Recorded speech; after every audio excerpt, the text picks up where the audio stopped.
When it first happened, the minutes felt like hours, the hours felt like days, and the horror of what happened, one detail after another, could hardly be processed, much less understood. Then days turned into weeks, and weeks turned into years. Memorials were built, wars were fought, victims' names were read, survivors tried to pick up the pieces, over and over again. But no matter how much time has passed, we vow to hold these memories. We will never forget those who were taken from us. The world changes and shifts this way and that. But one thing stays constant. One thing is steady. God. God weeps with us. God mourns with us. God bottles up our tears and records them in His book. He is closer to you than your own breath and remains the cornerstone of life. God is the solid ground holding us up as the world moves beneath us. It's as true today as it was on that day. Our God reigns. He reigns over principalities and powers. His dominion stretches beyond what our eyes can see. And when the thief comes to steal, kill, and destroy, our God reigns. We will always remember.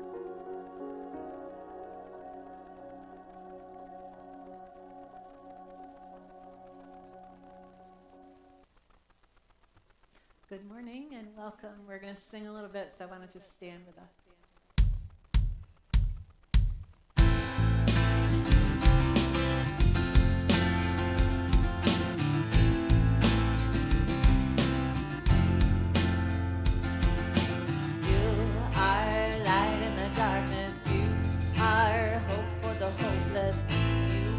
God who never fails.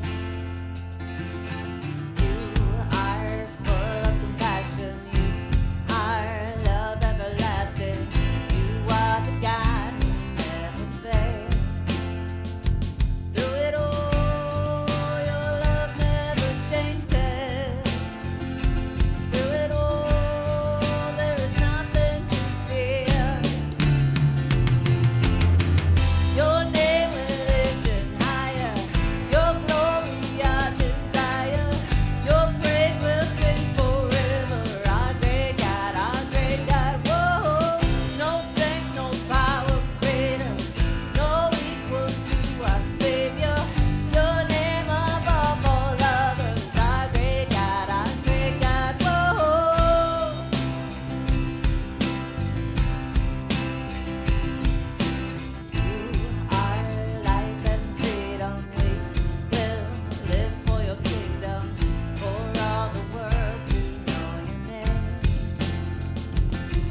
Hey, good morning. It's great to have you all here in person. It's so great to see faces, and I know we had last weekend off. Although to me, it seems like that was I don't know, it seems like that was weeks ago, and it was last weekend. It was like, well, anyway. So it's great because it gives the band a break. It gives the tech team a break, some of the others who do things every week around here. So, but I'm glad to have you here. Glad you're online with us, so welcome, and why don't you sing along with us?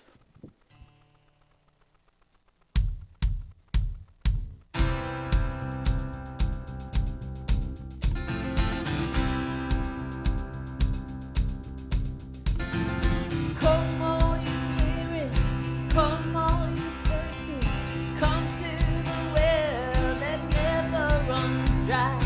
Drink of the water, come and thirst no more.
You're the light of all and all that we need.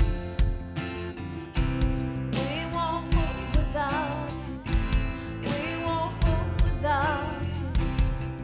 You're the light of all and all that we need. No, we won't move. We won't move without you. We won't move without you. You're the light of all and all that we need. No, we won't move. We won't move without you. We won't move without you. You're the light of all and all that we need.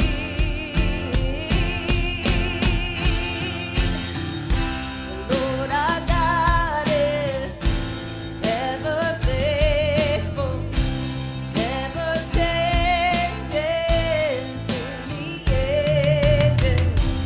From this darkness, you will lead us, and forever we will stay. You're the Lord our God, and forever we will stay. You're the Lord our God, and forever we will stay. You're the Lord our God.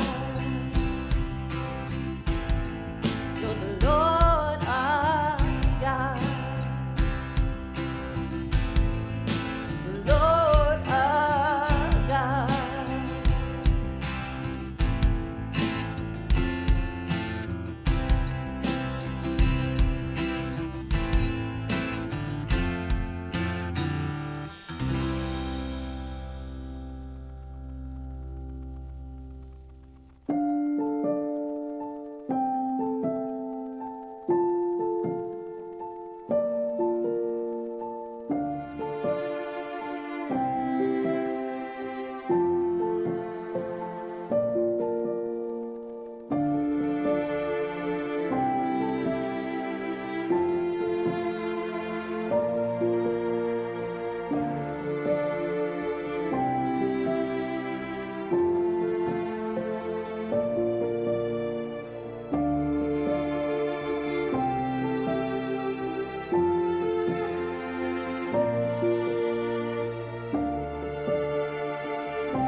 God, if you're here, you can take a seat for a minute. These are tough times. I know my wife Julie and I talk. We're glad our kids are older, so I can't imagine what some of you younger parents are going through with all the school stuff, or if your kids are in, whether it's in the elementary ages or high school or college. It's tough. It's tough. Things are tough. Yesterday was a very sombering kind of a day as we remember our 20 years. I saw a post somebody had put on Facebook, and it said, I would never want to go through 9/11 again, never. But 9/12, right? Or the day after, when the world came together, when the United States came together, and that was a day, where we could celebrate heroes. For all of you who have families and friends that you lost on that day, our hearts really go out to you. I know a lot of us, some of us weren't even born yet. Some of you are listening or watching, you're like, man, I don't remember any of that, But for those of us who were there, probably remember. I can remember I'm like the scenes all day long and seeing myself in those scenes, because it hits you, So I hope, one of the great things I love about God is a God of hope. He really is. And, this is not what he desires. He never desired this at all, but he made us a promise that there's something better. And he's a part of that. And he promised us he's coming back. And that's what we have to look towards, that this is not the world that he made. It literally isn't. He made everything, but then man took it, and look what we've done. And but he's coming back. And so may we set our hope on that, and may we share that hope with others as well. There's times like this where the church really needs to come together and focus in on that hope. And that's why I'm looking forward to our communion that's coming up that we're doing. And we're doing a little differently. So first of all, if you want to be a part of that communion, we're going to do a campfire communion. We're going to hang around a campfire. And so we want to know who wants to come first. So if you do want to come, put that on the connection card. If you're here in person, there's one in the back. You can put it on the connection card if you have a tab. If you're online, you can see the tab. If you're on your phone, there should be 3 bars at the top, which takes you to the tabs. And put that on there. If not, find our email address on our website and that kind of stuff, and email me. Say, hey, I want to be a part of this. And we're gonna do this a little, just for fun. We're gonna send you the date, and then we're gonna send you the time, and then we're gonna send you the day of the place that we're all gonna meet. Okay. And what we're going to do is come around, have some food together, have a campfire together, and then share communion. And not only to remember, but to look ahead, that there is a God who loves us so much that not only did he send his son to die for us, but his son is going to come back one day, and we look forward to that. If you are online, it is easy to hit all the tabs. There's kids tabs, there's also the giving tab, and there's a couple ways to support this ministry, and that is through the envelope if you're in person, that's easy, or the online, or you could text to give, and text to give, there's a new number, so just text NPNY, whatever amount, and then text it to that number. So if you're on your phone or whatever, just screenshot that or whatever so you see the number. If not, the number's online too, but it's easy to go to Secure Give as well. So we just want to make it as simple as possible for you. Thank you so much for your gifts. Thanks for making things happen. It is, there's so much that goes into this, and a lot of people don't realize that, but not just the building that we use to film and to broadcast, to be here in person, but all the equipment and stuff that happens that makes it all take place. So I'm so grateful for that. And I'm most grateful for those who serve every single week. So thank you for doing that. Let's just pray together. Father, thank you. Thank you for what you are doing here in this ministry. And Lord, we have got to be a beacon of hope. We've got to. So Lord, may we have those few friends that we can, lean on, that we can share our burdens and our concerns, and be there to support one another. But Lord, help us to always keep in mind the message that we have to share with the world. And may we never forget that we are here to bring hope to them. Because so many are afraid, so many are hopeless. And they need you. And you left us here. You put us here to bring that message. So help us to do that. May you comfort the hearts and the minds of so many people hurting right now. So many that have relived some memories from a day that was so tragic. To some who are hurting right now as some of those things haven't ended. And some of the current things going on right now are just bringing it all back. So Lord, with heavy hearts, we come to you as our God, and we ask for you to lift this burden and help us to find our strength not in man, but in you. And Lord, with that, we offer up our hearts and our minds and Lord's and our singing back to you. Amen.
with all of my life.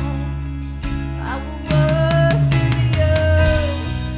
There won't be a day that you're not by my side. There won't be a day that you let me go. In all of my life, your love has been true. And with all of our life, we will worship you. We will worship you, oh Lord. We will worship you. We will worship you.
Well, I bet you remember growing up as later teen years, the early adult years, maybe lived at home when you had really no responsibilities, but it's the time where you wanted to do something, and it's like, you know what?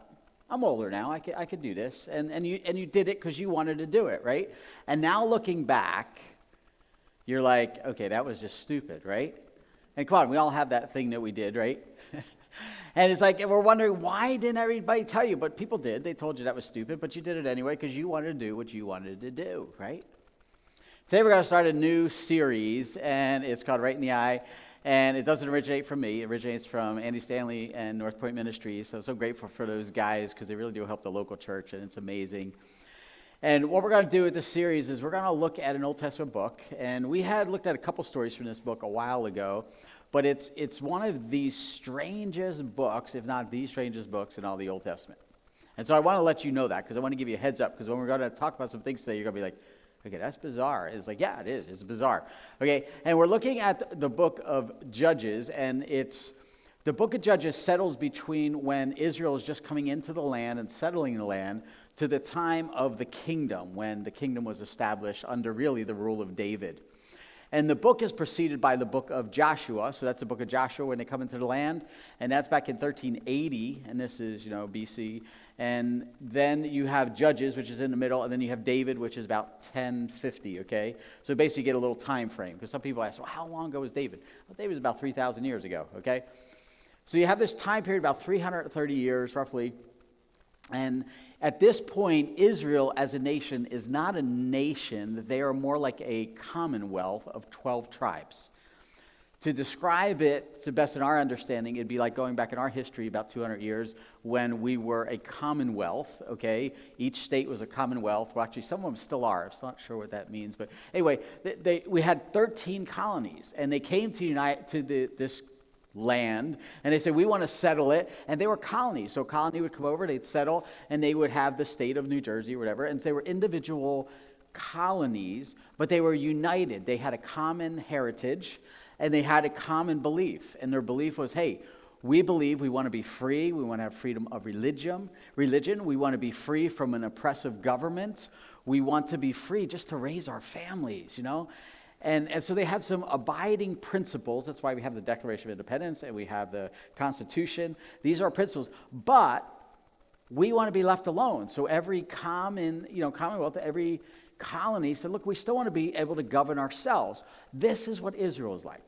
At that point, they were 12 tribes that were scattered throughout the land, and each of them had a common heritage.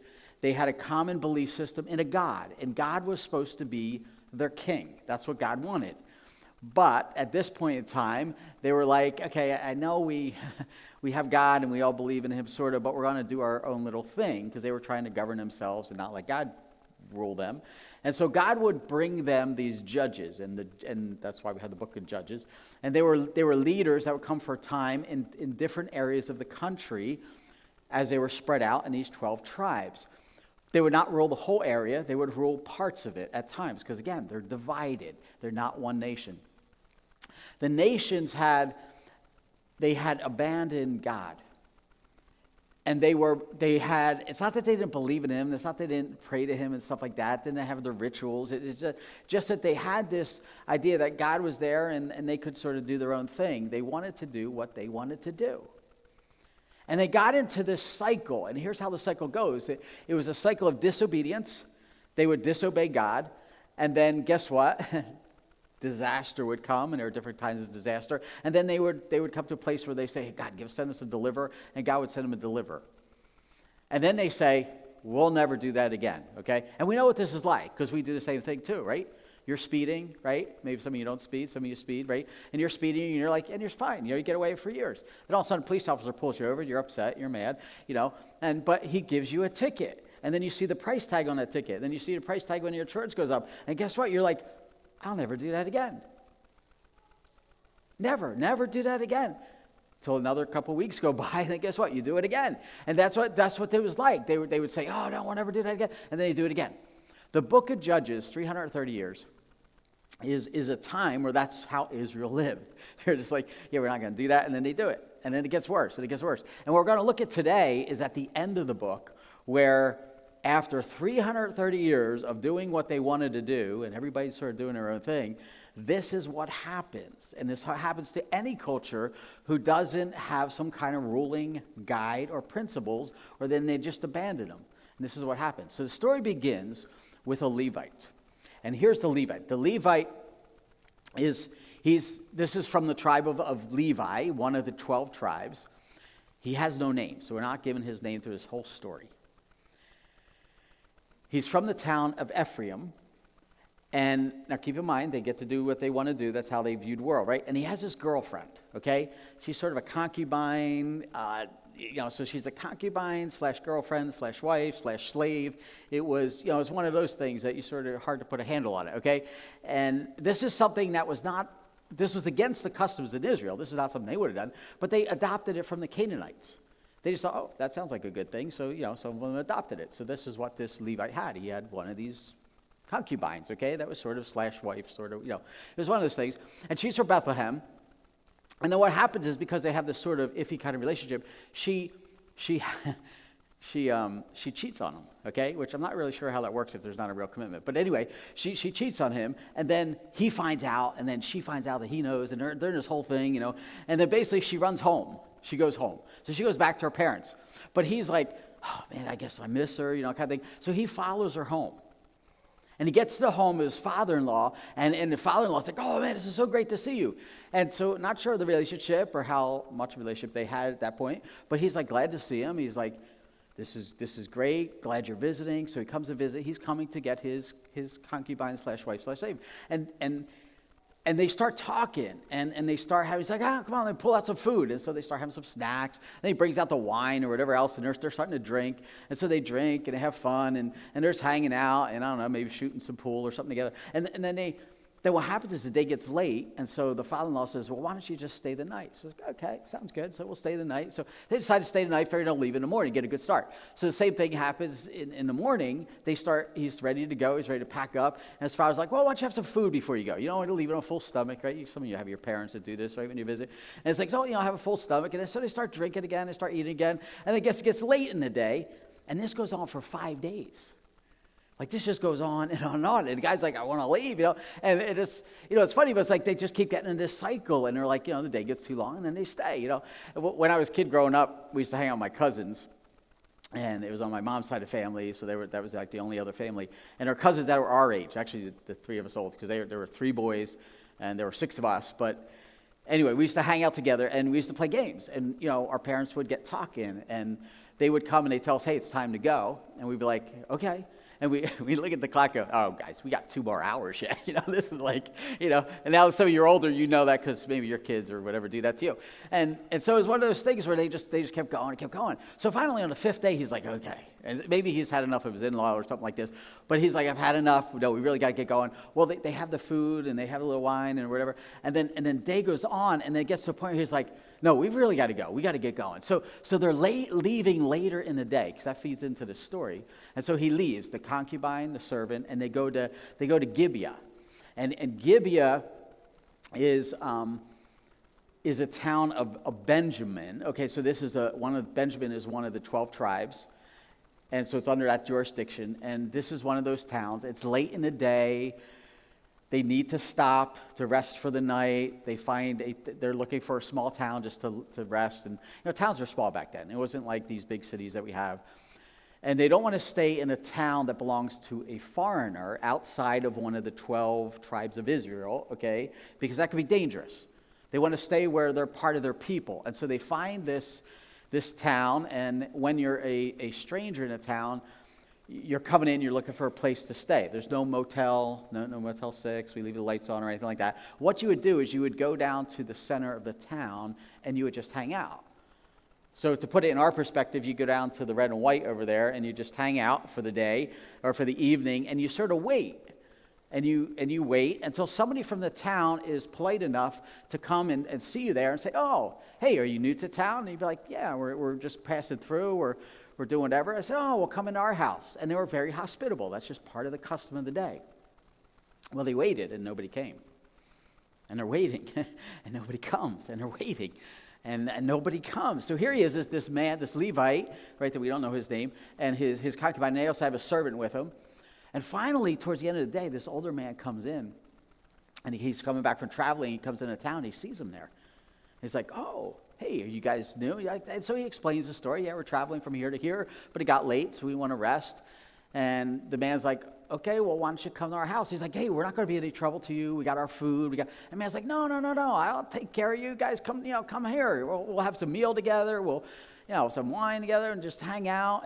But don't stay in town, man, because that's like dangerous. So they go back to his house, right? And remember, I told you it's going to get strange? Okay, this is where it starts to get strange, okay? Just giving you a heads up. So what happens is, here they are in their house, they're getting settled, and there's a knock at the door, and this is what happens.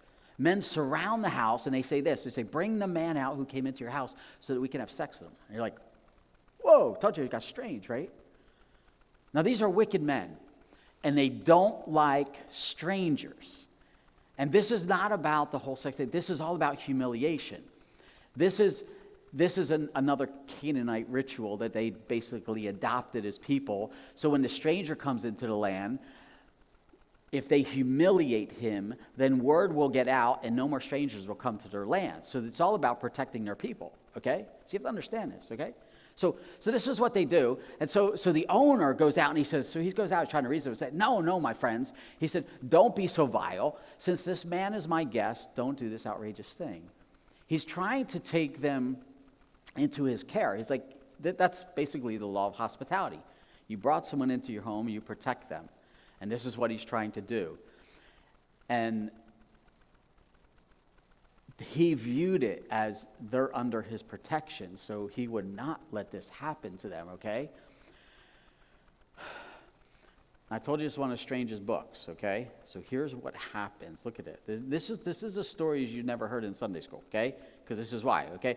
The owner says, look, so this is the owner. Look, here's my virgin daughter and his concubine, okay? I will bring them out to you now, and you can use them and do whatever you wish. Can you imagine? I mean, I can't even imagine living in a culture like this, but this is what it's like. In a society where there's no justice, there's no laws, or there are laws, but nobody listens to them anyway, right? Mob rules, and whatever the mobs say, you sort of just go along with it, okay? So he tries to reason, okay? But what happened is the men wouldn't listen. It says the men would not listen to him, so the man took his concubine and sent her outside to them, and we're not going to go on with that, but So the man, this is the Levite, he takes his concubine and he basically just shoves her out the door, closes the door, and lets go. And they're like, okay, we'll see what happens, right? And you're like, wow. And what happens to her as the verse goes on, and you know, it is just horrendous. It's just horrible. The next morning, they wake up, and he opens the door to get his concubine and then to go home. And he opens the door, and there she is laying on the doorstep. And he goes to wake her and says, "Come on, let's go." And she's dead. So he takes her, he throws her over his donkey, and him and his servant and the donkey, and they go home, and he gets home. And when he gets home, he's like, this is not right. This is not right. Something's got to be done, right? And he gets to one of those points where it's like, you ever get there where you want to write that letter, and sometimes we don't, but sometimes you just do because you're like, somebody has to say something. And so he decides that I got to do something. So I got to send notice to the 12 tribes. We got to tell everybody, 12 tribes of Israel. We're going to tell them that this is the stuff that's going on. Somebody's got to do something. Now, he figures if he sends a letter, you know, sometimes how much a letter gets, it doesn't get any results, right? So he goes, I'm going to make an impact. So he decides, I told this is a strange book, okay? He decides to cut up his concubine into 12 pieces. And he, takes it and takes apart, takes this, communication basically, and he sends it to the 12 tribes of Israel, including Benjamin, where this had taken place. Now, can you imagine if you were like the mayor of the town, FedEx truck pulls up, and you get this package, and you're like, you open it up, it's like, whoo. Okay, well, it had that kind of impact. So all the tribes are getting this message, and this is what happened. Everyone saw this and was saying to one another, such a thing has never been seen or done, not since the day the Israelites came up out of Egypt. Now, they're not talking about the body parts. They're talking about something so horrendous happened to somebody. And this was the breaking point. Have you ever been there? Where it's like, I can't take this anymore. I got to do something, right? This is where they are. So together they've realized it's gotten so bad, they can't let this go. It says they don't say this, but they're basically thinking, we become like the Canaanites. The people we literally took over their land, we've become like them. And how dare we do this to one of our brothers? So this is what they conclude. So we must do something. We must do something. So guys, speak up. So they're all coming together. Let's speak up. Let's do something. Messages are sent to the tribes. The tribes then send messages back. They come together and they put together an army. And they demand justice for this. Then all of Israel, it says this, then all of Israel from Dan to Beersheba and from the land of Gilead came together as one and assembled before the Lord at Mizpah. And you're thinking, this is awesome, isn't it? Like we're going to seek the Lord out. We're going to do what's right. Remember, this is the book of Judges, okay? And they're like, we can't let this go on. So they make a vow together. Now, Benjamin doesn't show up, obviously, because Benjamin was part of this whole thing. But the 11 tribes make this vow together, and they're like, this is our vow. We will never give our daughters to any Benjamin. Nobody of the tribe of Benjamin will ever get one of our daughters in marriage. We're done. Now, was it a good vow or not? That's what they made. That's what they did, right? Now, all the tribes had gotten the invite to come to this meeting. Obviously, Benjamin doesn't come. So the 11 tribes gather together now to go against the tribe of Benjamin. 400,000 soldiers. 400,000 soldiers. Can you imagine? All because this one guy took this one person in and just it became disaster. So 400,000 soldiers come against Benjamin. And the Benjamites, so this is their chance. They're like, basically, okay, send out the perpetrators so we can deal with them. And the Benjamites are like, no, we'll deal with them. Because again, the independents, we're the Benjamites, we'll deal with our own. You guys leave, right? They were going to take that. So they attack. 400,000. Guess how many Benjamites there are? There's 26,000. Right? Just weigh it, right? And so they're thinking there's no way. Now the Benjaminites, what's so interesting, it's described like this. As they describe the men ready to go out to battle, they said they have 700, and they say left-handed men, who can sling a stone at a hair. Isn't that pretty cool? I'm like, wow. I mean, it's not like hitting an exit sign or something like that, or one of these lights. It's like they can hit a hair. They could just go, and man, gone, right? That's pretty cool. So what you thought was going to happen, what they thought was going to happen, isn't what happened. Benjamin comes out against 400,000 men, wipes out tens of thousands of them. And Israel flees back. Like, oh my goodness, we didn't expect this, right? They go out there on the second day, and guess what happens? Same thing. They lose tens of thousands again. And they're like, oh my goodness. The third day, they get a little wise. They come up with a strategy. And the strategy is here. We're going to go again, attack, then we're going to pull back, let Benjaminites think that we're losing, draw them out of the city, and then we'll ambush them, kind of thing. And this is what they do. So they do this, and in the meantime, part of Israel goes around to the back, and they attack the city, and they burn the city. The Benjaminites realize what happens. They want to go protect their homeland, so they head back, and they get wiped out along the way. And there's a great detail about how the whole battle happens. And then you have to understand, and I don't understand. I've never fought in a war. I've never been in the service. I don't know what it's like, but I understand when you fight and you're in a battle that, and maybe it's adrenaline or whatever, but when you're in a battle and you've watched your friends die, when you've watched people next to you die, when you're filled with, you're probably injured, you're filled with blood, and you go into these battles, you're enraged. And they've had 3 days of this now. And they are enraged. And now they have defeated them pretty good. So now what they're going to do is they are going to go from city to city to city, every city in Benjamin, in the tribe of Benjamin, and they're going to destroy them all, and they're going to kill every man, woman, and child. That's their strategy. And that's what they start to do. Until they get to a point and they're like, oh no. Like, what have we done? What are we doing? If we keep doing this, they're like, and I don't know when it lit up in their heads, but all of a sudden they're like, we're going to wipe out an entire tribe of Israel. And then we'll only be 11 tribes. We can't do that. We have 12 tribes. What have we done?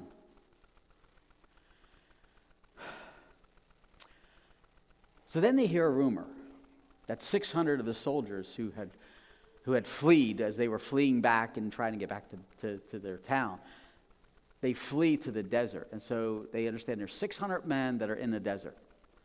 And they're like, okay, this is good.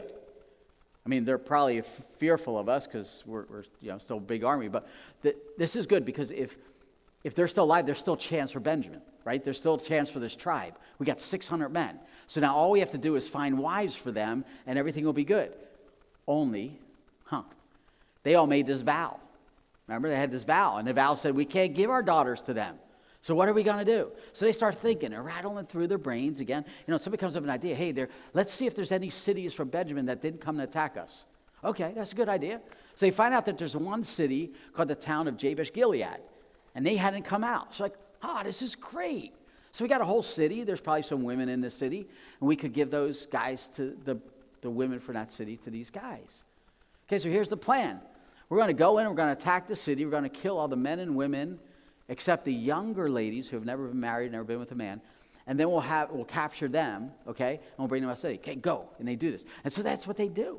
And they go and they capture and they bring back 500 young ladies. Like, this is awesome. Okay, can we lure these guys out of the desert and give them these brides? And they're like, okay, so they make this arrangement, all this stuff, but guess what? There's 100 guys that are out of luck, aren't they? Okay?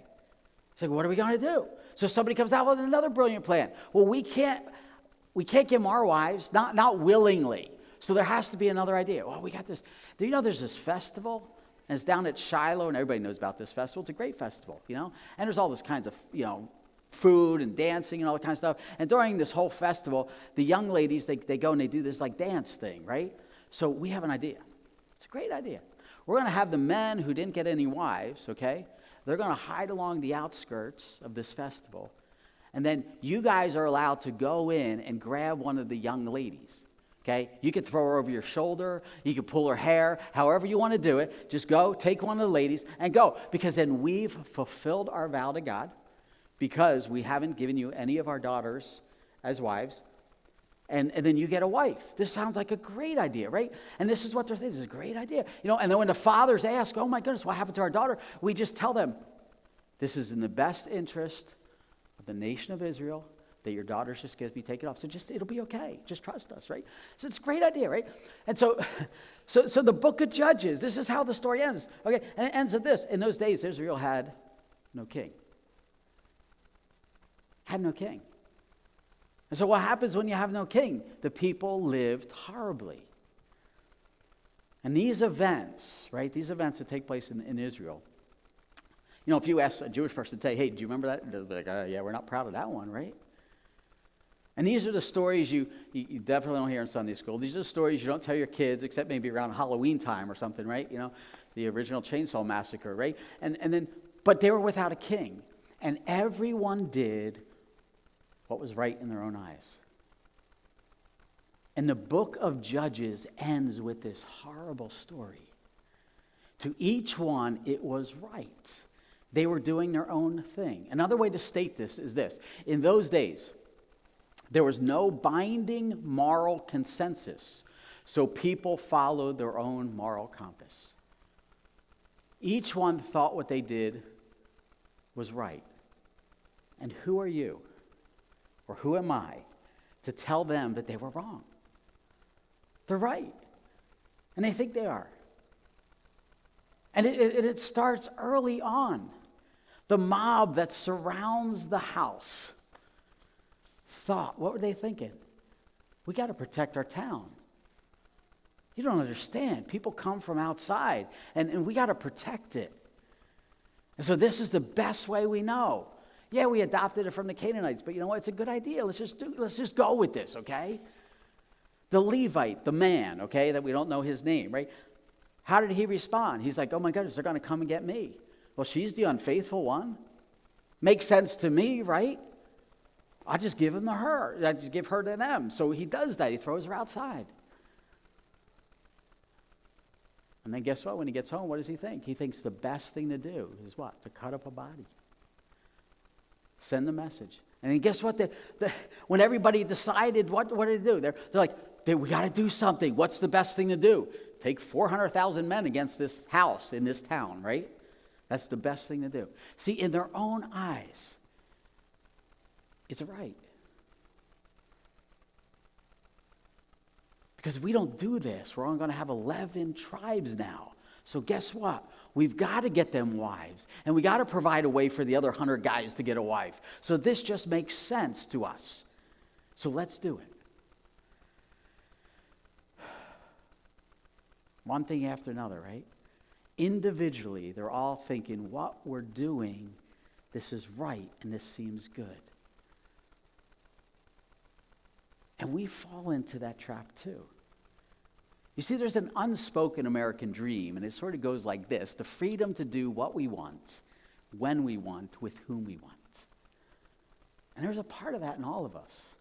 Now, I'm not talking about our liberties and our freedoms that we've decided on as a country. I'm talking about we have adopted into this idea that I just want to do what I want to do, and nobody should tell me otherwise. And then we add a little excuse, just in case. We say, as long as it, what? You can fill in the blank. As long as it doesn't hurt, right? As long as it doesn't hurt anybody. As long as it doesn't hurt anybody, it's good, right? Really. Now, there's so many things wrong with that. There's so many things wrong with that. And that's what we're going to talk about over the next few weeks, okay? Because we've bought into this, and we have a culture that has bought into this, right? And every day, we are bombarded, right? We see it in our movies. We see it in the advertising. We hear it in our songs. We're bombarded with the idea that it's all about you. Make sure you satisfy you. You have to do what's best for you, right? And we hear this, as long as it doesn't hurt anybody. And there's problems with that. You see, the thing is, it generally works out better for men than for women. The problem, one of the other problems, is only the super rich can afford it. Because they have armies of lawyers. I mean, we know this. This isn't against our judicial system. It's not against the lawyer. Because guess what? When we need a lawyer, it's good to have one. But the reality is we know this in our culture because here's what happens. You could get away with things. And we know this because we've seen it. I don't care who it is, okay? It could be a politician, it could be a movie star, it could be whoever. And you watch and you see and you can read documentation on evidence saying, oh my goodness, this person is so guilty. Why aren't we hearing them going to jail or being even on trial, right? And we're like, why is this not happening? Why? Because they got an army of lawyers. And as long as your army of lawyers is bigger than this army, that's how you win. And guess what? Who could afford that? The super rich. Works out good for them. And this is why you never hear stuff like a teacher saying to her kids, okay, kids, I'll send you all home. Guess what? There's no homework. Actually, I got one thing for you to do today. I want you to go home, and I want you to do whatever you want to do, okay? And I'm going to send a notice home to your parents to tell them this is what I told you, right? No teacher would ever do that, right? Can you imagine getting pulled over by the policeman who was supposed to give you a ticket and said, oh, I know you're going 90 in a 30-mile-an-hour zone, but you know what? I had to pull you over because I'm just encouraging you, be a little safe out there. Just be a little safe out there. But really, do whatever you want, right?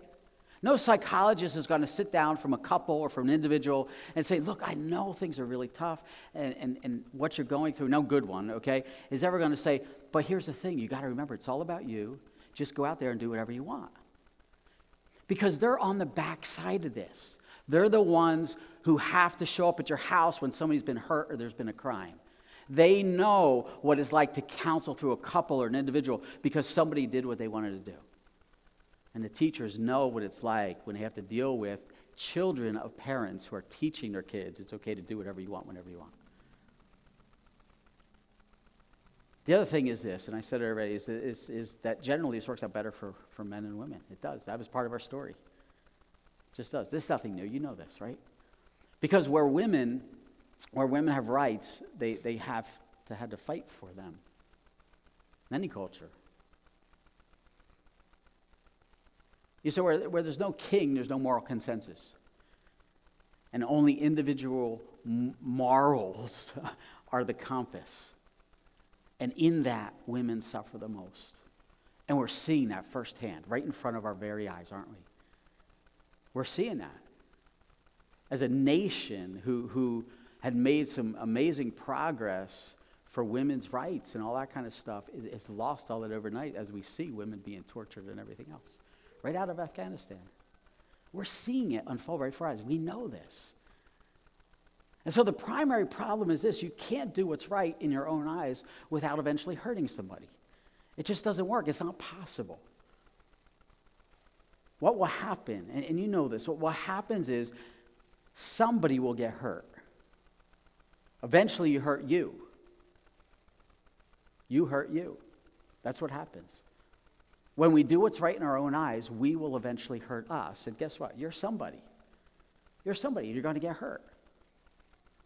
You'll get hurt because you will be mastered by something. All of us are. Because that thing we thought was so cool, remember when we started doing it? We thought, oh, this is so cool.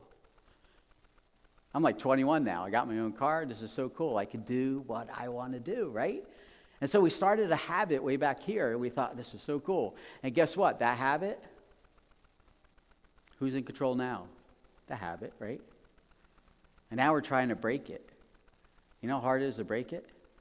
And it doesn't matter what it is, because we all have those things. And we started thinking this was so cool, this is going to be great. And guess what? Now we're over here, and we're like, man, I can't break this.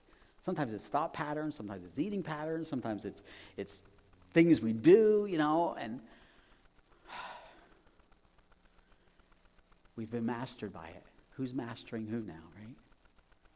You see, you hurt the people with you because we influence them, and they influence us, right? But we hurt them because we got our friends to do things that our friends wouldn't do before. Come on, we know it, right? That could be something stupid, but now they do that, and guess what? Some got hurt doing it, or some are hurting now because they're doing it, right? Or maybe it's your boyfriend or your girlfriend, and you introduce them to things that they didn't do before, and now they do. And we know this because our friends have influenced us. Good and bad, but they've influenced us. And of course, you hurt the people that care about you. When you do what you want, you hurt somebody, and you hurt the people who care most about you. Like we hurt our parents. We hurt our spouse. We can hurt our coworkers, hurt our friends. And it goes beyond this. We hurt the people coming along after you. I mean, Dad walked off, right? Maybe. And that's affected every relationship you've ever had since. Maybe even marriages.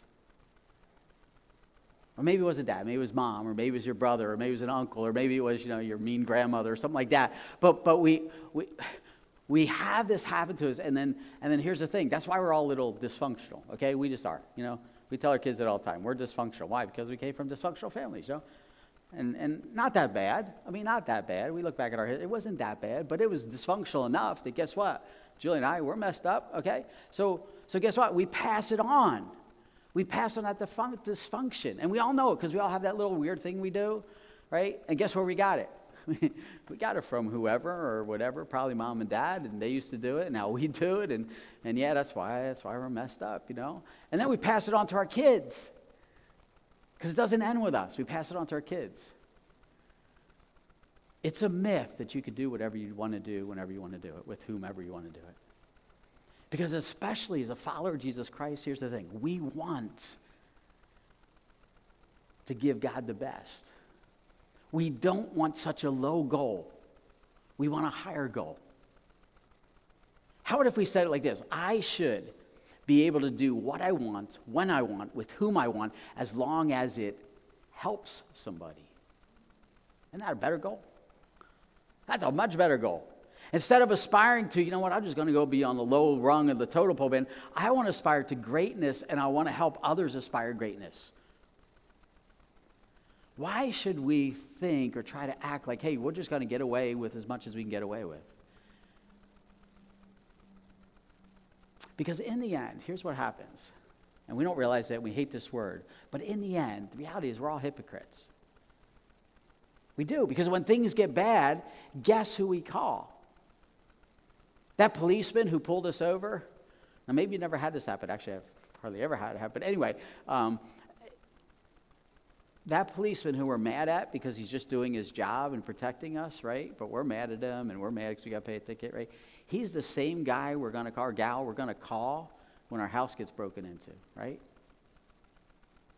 And Dad, who we may have had issues with or whatever else, guess what? We're on the side of the road because our car broke down. Guess who we call? Hey, Dad. Or if we end up in jail, or we end up getting pregnant, guess who we call? Mom, would you? Right, we all do this.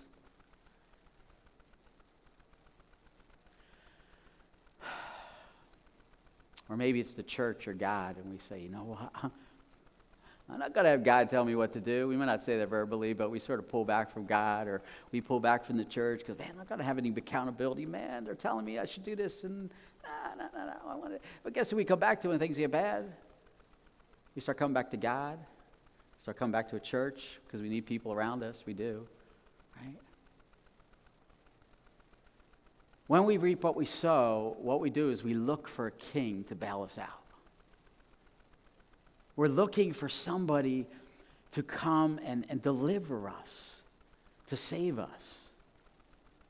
And maybe that's why you're here today. Maybe that's why you're a part of a church. Maybe that's why you come to church. Because we are all looking for someone to help us. And I believe as followers of Jesus Christ, here's the thing, man. We are called by him to call on him. And with whatever we're going through in life, in anything we need information about, we need help with, we need to figure out how to handle this situation, the best insight comes not from our own minds and our thoughts, and we think, man, this is good. I like this, It comes from the mind and the heart of God.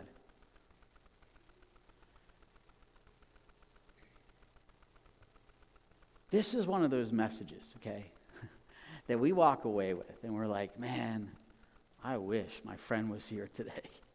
I wish he was hearing this, because I've been, man, really struggling. I just wish he would hear this stuff, that you just can't do what you want to do when you want to do it, you know. Or I wish my spouse was here. I wish my kids were here, you know. And we're just thinking, man, it'd be so awesome if they were just here. And we forget how easily all of us are swayed into this. All of us. And we have to be so careful that we don't drift that way. And we have to be so careful to always be asking ourselves the question, where am I in this cycle of Judges? Where am I? Am I in the disobedience phase where, yeah, I'm sort of doing my own thing, figuring it'll work out in the end, because God will understand? Am I in a destruction phase where I'm starting to reap some of the benefits, if you want to call them that, of all that stuff? Or am I in the salvation phase where it's like, God, just deliver me, just save me from this? But the bigger question is this. If you were God, okay? If you're God, and I'm glad you're not, and you're glad I'm not, okay? If you were, how would you respond to a people who do whatever they want to do whenever they want to do it? And that's what we're going to ask of these next few weeks. Father, thank you so much that you brought us a King, you brought us a Savior, Jesus Christ. And so, Lord, we take these things to our mind, to our heart today, that you have left us in your word, things that, man, don't make sense. And we look at this and we read your word and like, this is so far gone, but yet you left it there for us to read, for us to learn from. So maybe it would scare us a little bit, maybe a lot. But most of all, as followers of Jesus Christ, it would bring us back to that place where we said, we committed that we would follow you, not ourselves. And so, Lord, we ask that you help us to do that. To those who have never committed, may they do that right now. To those of us who have, Lord, may you prompt us in our hearts and mind to search our hearts and to discover what you want to speak to us, not only today, but through this entire series. We ask this through Jesus Christ. Amen. So I hope you have a great week. I know some of you are going to go home and you're going to be, oh man, I got to read that story. It's a big story, but it's good and you'll enjoy it. So, and you'll get a little bit more feedback of what you've been going through and hear more of the details and all that kind of stuff. But next week, we're going to continue with Right in Your Eye, and I hope you'll be here with us. Have a great week.